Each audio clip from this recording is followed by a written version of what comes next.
पुस्तक विमोचन एवं सम्मान समारोह का कार्यक्रम रखा गया था, तो इसके बारे में आप क्या कहते हैं? देखिए, जो ये पुस्तक विमोचन का कार्यक्रम है, ये अंतहीन सफ़र मेरी ये दूसरी किताब है। और अंतहीन सफ़र की कहानी ये है कि एक स्त्री का जो जीवन है वो बहुत संघर्षमय होता है, लेकिन एक स्त्री हो या एक ऐसा व्यक्ति जो जीवन में कुछ पाने का स्वप्न रखता है, ऐसे सपनों के सौदागरों के जो सफ़र होते हैं वो कभी ख़त्म नहीं होते हैं। मैं सौदागर शब्द इसलिए नहीं कह रही हूँ क्योंकि वो सपनों की ख़रीद फ़रोख्त करते नहीं। उन सपनों को पाने के लिए वो क्या क्या जुगतें करते हैं, साधनाएं करते हैं, भूखे रहते हैं, प्यासे रहते हैं। वो सोचते हैं कि कौन सी ऐसी जुगत करूं, कौन सी ऐसी साधना करूं, कौन से ऐसे स्कूल में मैं पढ़ाई कर लूं, या क्या मैं सीख लूं, क्या मैं पा जाऊं। क्योंकि सपना अगर किसी डॉक्टर बनने का हो, हमारे बगल में चिकित्सक यहाँ पर खड़ी हुई हैं, तो वो सोचते हैं कि मैं अपनी चिकित्सकीय पद्धति के ज़्यादा से ज़्यादा अनुभवों को ले लूँ। अगर बात एडवोकेट बनने की होती तो वो सोचते हैं कि विधि के अंतर्गत कौन से कानून और लॉ आते हैं मैं उनको जान लूँ। कुछ भी करने के लिए उस सपने में उतरना पड़ता है, अपने आप को उस सपने में ढालना पड़ता है।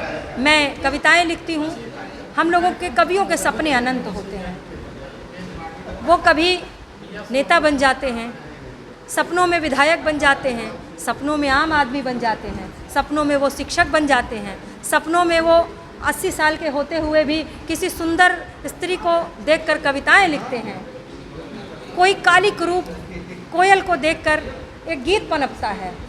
ये होता है कवि का सौंदर्य। जैसे मीठा खाकर खुद को तो मिठास लगती है, मीठा सुनकर किसी मीठा प्रिय व्यक्ति को मुंह में पानी आ जाए, कविता का रसास्वादन वैसा होता है। और कविताओं का सफ़र अंतहीन इसलिए होता है क्योंकि मनुष्य जब तक जीवित रहता है तब तक तो वो सफ़र करता ही है। जब वो मनुष्य नहीं रहता है, उसकी पुस्तकों के माध्यम से, उसकी कविताओं के माध्यम से उसको याद किया जाता है। इसीलिए पुस्तक का नाम मैंने लिखा अंतहीन सफ़र, ताकि सफ़र के प्रारंभ से लेकर अंत तक और अनंत तक आप सब मुझे अपने ज़हन में याद रख सकें, अपना प्रेम और स्नेह मुझे दे सकें। बहुत बहुत धन्यवाद।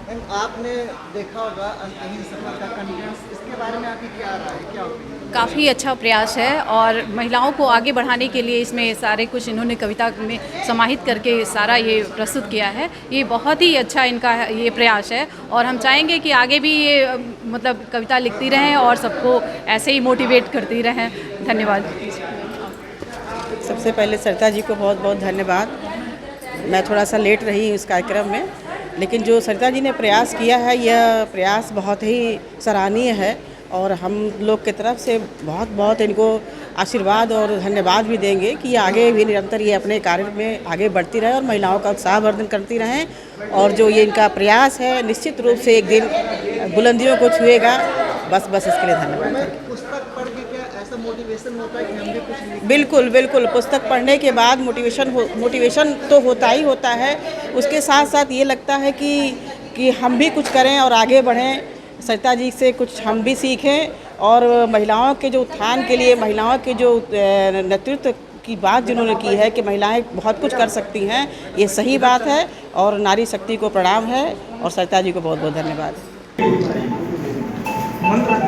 ऐसे ही मैडम आती रहे आपके बुक के विमोचन के लिए। बहुत बहुत बधाई।